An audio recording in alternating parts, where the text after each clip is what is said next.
Oi, pessoal, tudo bem? Meu nome é Felipe Barcelos e eu faço parte da Papel Jurídico. Hoje nós vamos conversar com a doutora Thaís Câmara, membro da diretoria da Comissão de Família e Sucessões da OAB Nacional e presidente da Comissão de Sucessões da OAB de Minas Gerais. Ela também é professora e advogada na área de família e sucessões. Hoje o tema do nosso podcast vai ser sobre o abandono afetivo inverso. A papel jurídico tem uma responsabilidade muito grande com as questões sociais.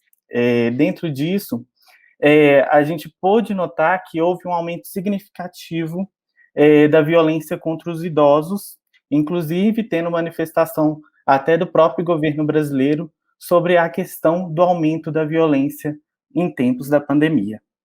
E por isso nós vamos conversar um pouco com a Thaís sobre a questão. Então, primeiro, Thaís, eu queria te perguntar o que quer dizer esse abandono afetivo inverso? Oi, Felipe, muito bom falar com você. Agradeço muito o papel jurídico. Vocês estão, assim, como se diz, bombando aí nas redes sociais. E esse intuito de ajudar as pessoas com temas tão relevantes, eu acho sensacional, tá? Vocês estão de parabéns, toda a equipe. E ótimo tema, né? Acho que é um tema, assim, que a gente tem que debater mais. Igual você falou, olha, é um tema pouco falado e a gente vê hoje tanto acontecendo, na verdade, esse abandono afetivo inverso. O que seria esse abandono afetivo inverso? É justamente o quê? É a ausência de cuidados dos filhos em relação aos seus pais idosos, né? Ou seja, esse desamparo, esse abandono mesmo. E esse abandono não só é emocional, mas, assim, material também, de todas as formas de abandono. E isso aí pode gerar, sim, uma indenização, tá? Uma indenização que a gente vai depois calcular. Só que eu falo que essa questão do abandono afetivo inverso, a gente tem que entender, eu acho, de uma forma mais profunda, porque eu acho que nem todas as vezes o judiciário vai conseguir resolver essa demanda, né? Porque a gente trata de uma questão muito mais afetiva, a gente tem que entender também o motivo, o que levou, na verdade, a esse filho estar abandonando seu pai e sua mãe no momento mais vulnerável na relação, que é na velhice. Então, acho que a gente também tem que buscar também um outro olhar, não só apenas olhar judicial, de uma judicialização de uma ação de reparação civil, mas também um outro olhar também, por exemplo, de uma mediação, de uma conciliação e até mesmo de uma constelação familiar, da gente entender de forma mais profunda os motivos que está levando essa pessoa a esse abandono, né? Mas acho que o tema é um tema muito bom para a gente tratar, porque a gente tem que pensar que o idoso, a expectativa das pessoas está aumentando. Então, consequentemente, o número de idosos vai aumentar também, né? E se aumentando os idosos, caminha-se também para esse número de abandono dos idosos. Então, como que a gente pode ajudar a sociedade? Acho que esse podcast aqui é excelente para a gente estar ajudando o maior número de pessoas a nos orientar e ver qual que é uma saída de fazer um planejamento para a velhice também. Fala-se tanto em planejamento sucessório, planejamento para o casamento, mas ninguém pensa no planejamento para a velhice, que é uma coisa que todos nós esperamos um dia chegar, que é na velhice. Com certeza. Inclusive, Thaís, dando um link, né, no que você falou dessa questão do planejamento, né, futurístico, né, um pensamento, né, para a nossa velhice, muitos, né, casos e dados reafirmam a vulnerabilidade dos idosos na posição de financeira, porque a maioria dos brasileiros não tem um pouco desse hábito de se planejar financeiramente. Eu acho muito pontual o que você falou e eu acho que a gente tem que começar a pensar mais no futuro e utilizar dessas ferramentas, né, de planejamento, tanto de sucessório quanto também financeiro. Então, a gente vai para a nossa segunda pergunta. Quais são as condutas que caracterizam esse abandono afetivo inverso? Olha, Felipe, o abandono, na verdade, ele pode ser de forma material, ou seja, os filhos abandonam de forma material, não prestam alimentos, não prestam nenhum tipo de auxílio financeiro para esse pai. E outro também tipo de abandono é o abandono também, como se diz, afetivo, amor, cuidado, carinho, né? Esse cuidado ali também são várias formas de conduta desse abandono. O que a gente vê hoje acontecendo muito, até na Santa Casa de Misericórdia, tem um número grande de idosos que são abandonados em hospitais, outro número grande de idosos são abandonados nos seus próprios asilos, deixam lá e a família esquece, né? Ou seja, é muito complicado e eu acho que aí, na verdade, tem que partir um papel da sociedade para entender o motivo desse abandono também, né? Eu acho que é uma uma questão também cultural. Eu falo que o Brasil, eles não valorizam tanto a velhice. A gente vê nos países mais orientais, né, Japão, China, eles têm uma cultura muito mais interessante em relação à velhice. Eles valorizam, na verdade, uma pessoa idosa, pelo tudo que ela já construiu para a sociedade. No Brasil, eles acham, não, como se o velho, na verdade, é sempre excluído. E a gente tem que, na verdade, trazer ele para a nossa família, integrar, né, a nossa família e demonstrar o tanto que ele já trouxe por nós. Se nós estamos aqui integrando a família, é justamente pela nossa ancestralidade.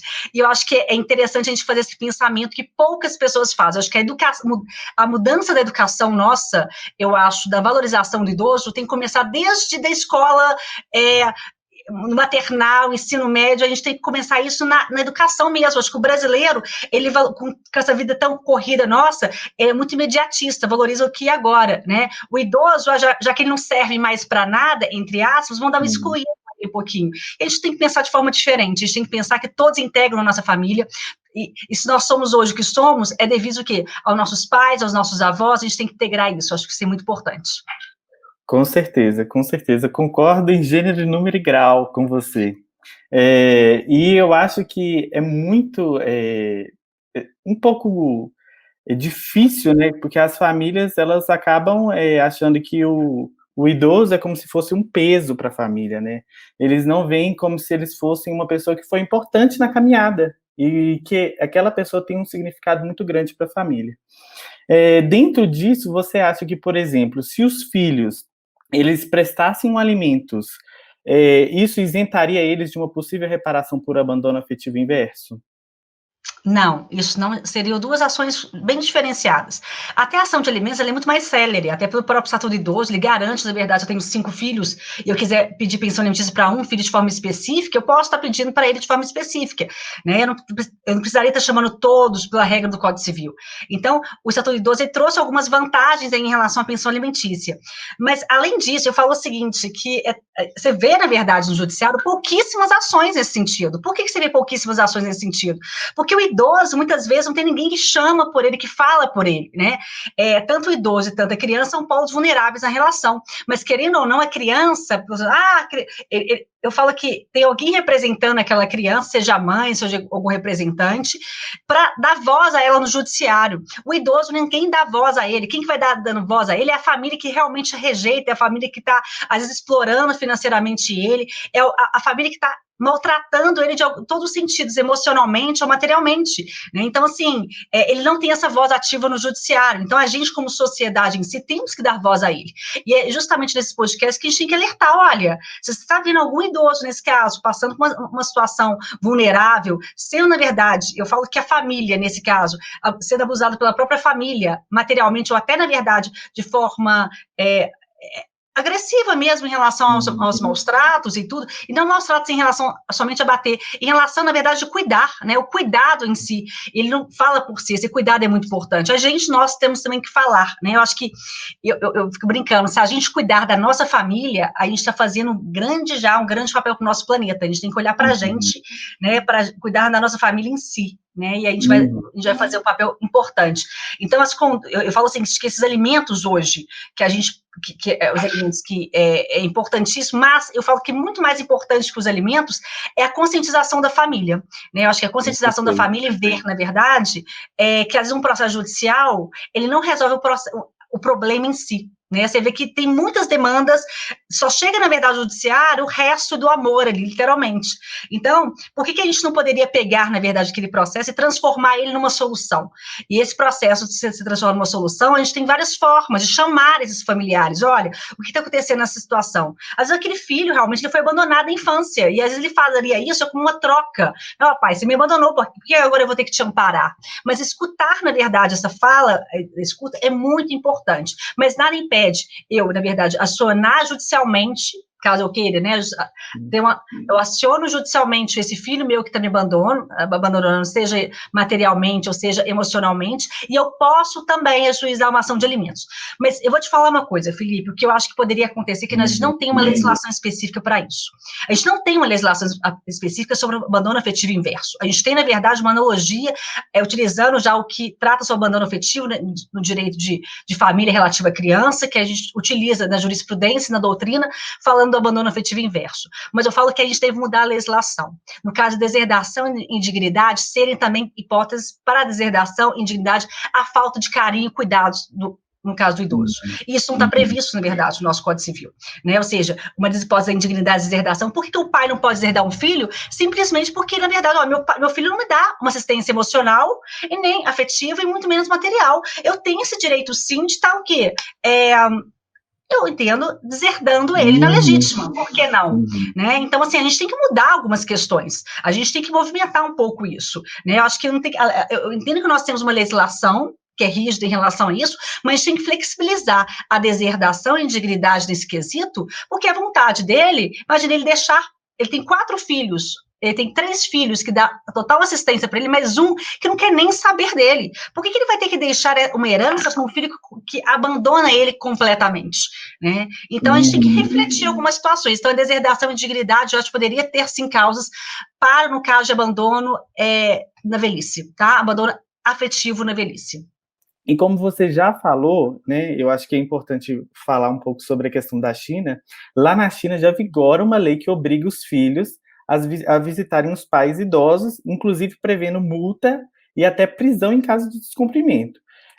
Como você já mencionou, no Brasil não há qualquer legislação específica quanto ao abandono afetivo inverso, e sim uma parte doutrinária.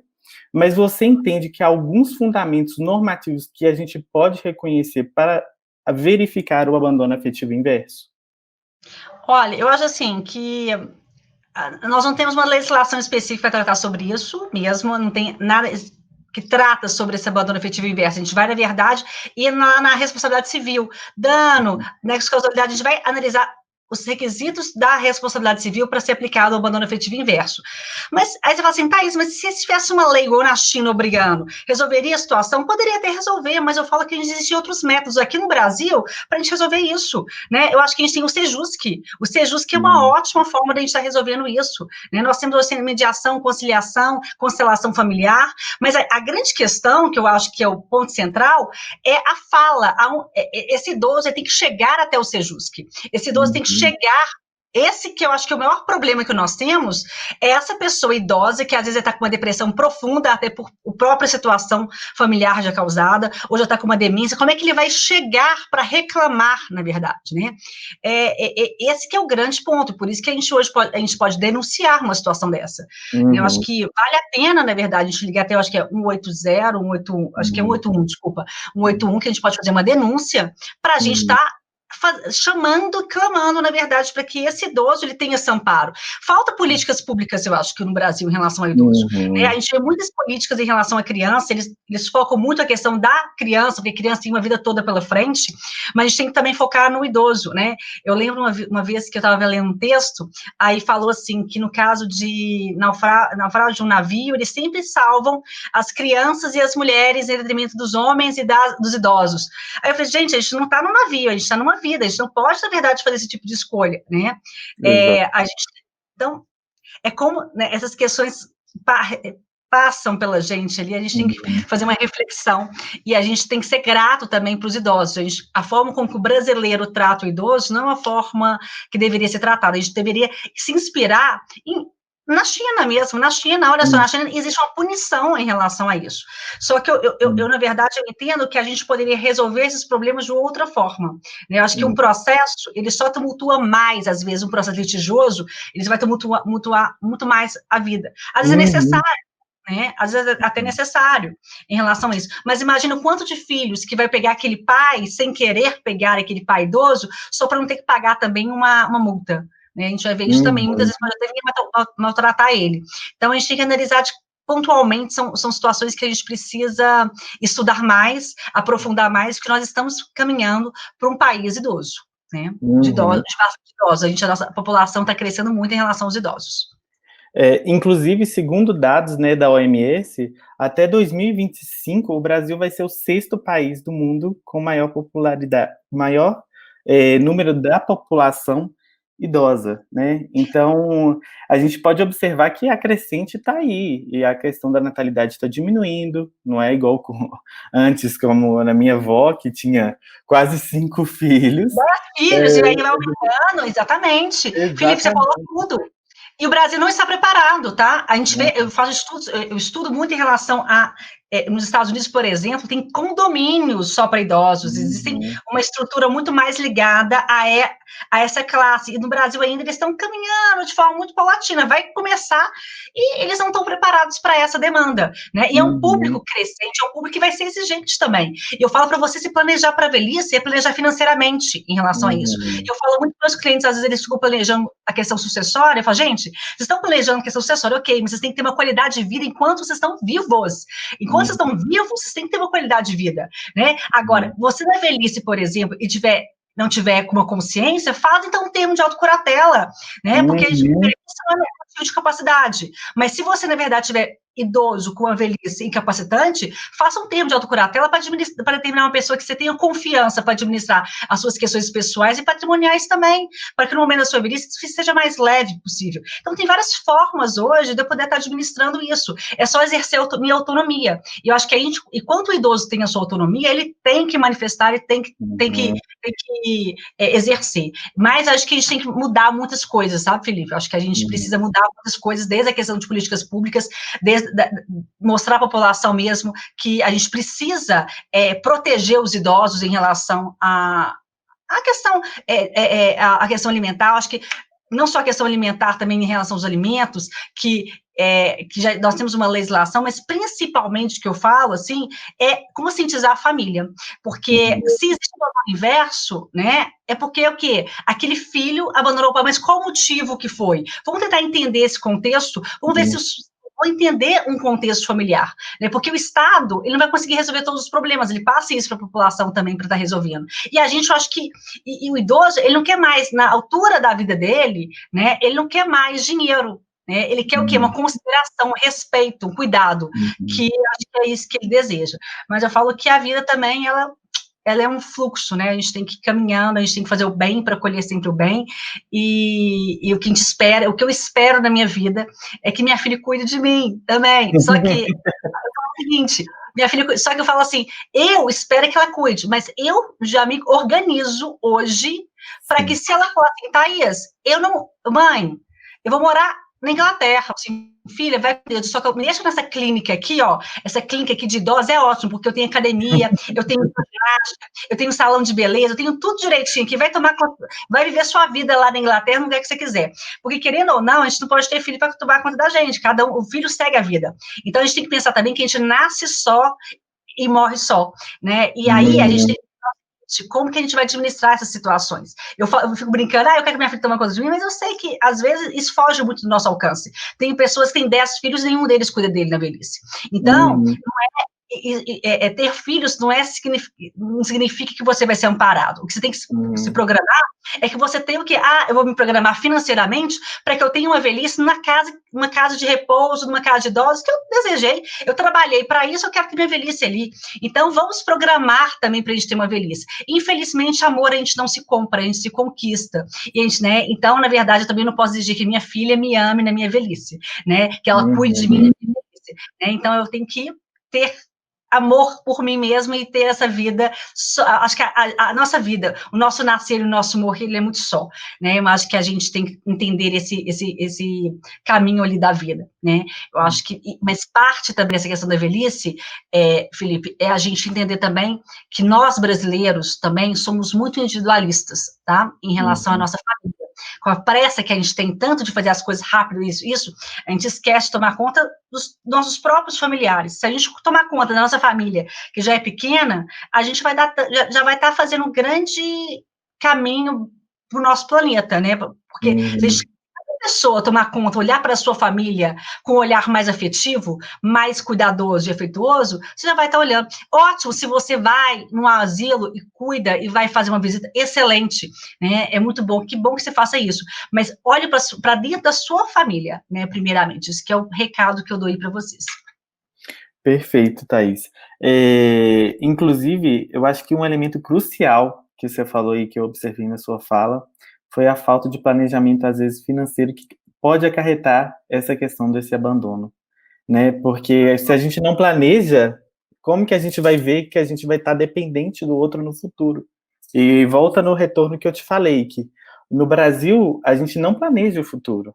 Então, assim, a gente também se põe nessa questão de uma condição de depender, às vezes, né, de um próximo, igual você falou, afetivamente a gente não pode conquistar, né? A gente tem que receber aquilo e a pessoa tem que querer também dar, porque isso a gente não consegue cobrar. Eu queria te agradecer muito a sua presença, Thaís. Foi muito esclarecedor os pontos que você trouxe. Eu queria te perguntar se você queria deixar alguma mensagem final para os nossos ouvintes em relação a isso. Obrigado, Felipe, toda a equipe Papel Jurídico, agradeço a gente falar sobre a questão do idoso, né? Acho que é uma questão que às vezes a pessoa não fala tanto e deveria ser falado mais, na verdade, você falou, tocou um tema que é importante sobre o planejamento financeiro, que o idoso às vezes não faz, e você pode perceber, Felipe, que todos os processos que existem, o idoso, ele é rico, ele tem uma condição financeira, com certeza vai ter alguém disputando a curatela dele, disputando alguma questão para administrar. Quando esse idoso, na verdade, não tem nada a oferecer, muitas vezes ele vai ser abandonado num abrigo, num asilo e assim por diante, né?